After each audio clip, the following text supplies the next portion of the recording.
Ambassadors, distinguished guests, and everyone, good morning.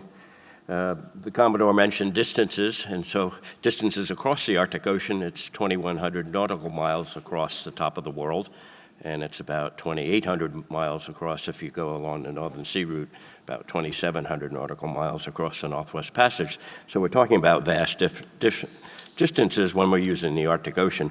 I wanted to mention two things from an international perspective, since that's what we're talking about in this panel. One, the Arctic Council has worked on these issues in its entire existence for 20 years.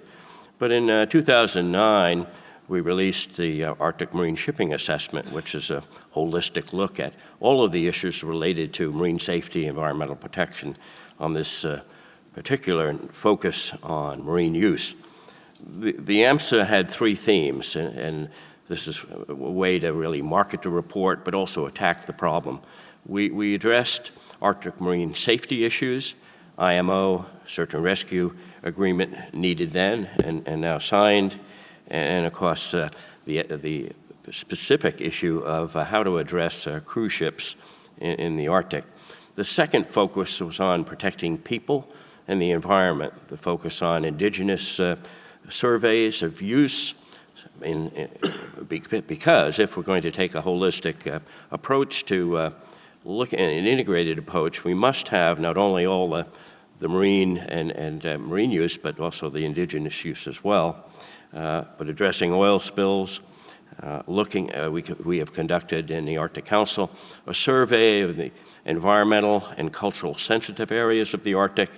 And then finally, as the Commodore mentioned, the third part of this pillar is infrastructure. There is no infrastructure in most of the Arctic.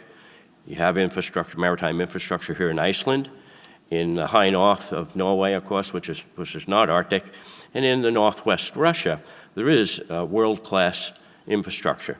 But the rest of the place, including my home state of Alaska, we have very minimal Arctic marine infrastructure, minimal infrastructure in the coast of Greenland and Canada. So for most of the Arctic, there is no real and effective infrastructure, meaning ports, search and rescue, response capability, aids to navigation, communications.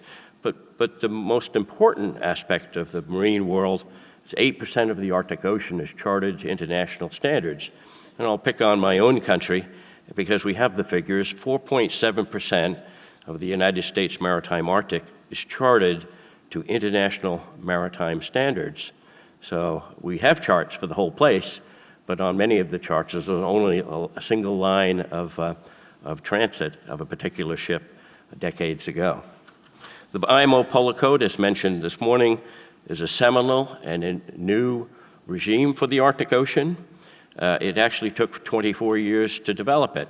The first meetings of outside working group to IMO was in 1993, and as the Commodore said and the Secretary said, 1 January 2017, so 24 years to get these new international standards, which include polar certificates for ships, operations manual aboard your specific ship, have rules and regulations for no discharge of oil and noxious liquids, but still you can discharge there are some regulations for sewage and for garbage, but likely in the future iterations of the Polar Code, those will be also prohibited.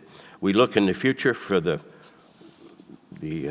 down in the horizon for the Polar Code, have a Arctic emission zone, address heavy fuel oil, and a number of other topics like marine protected areas, particularly sensitive sea area.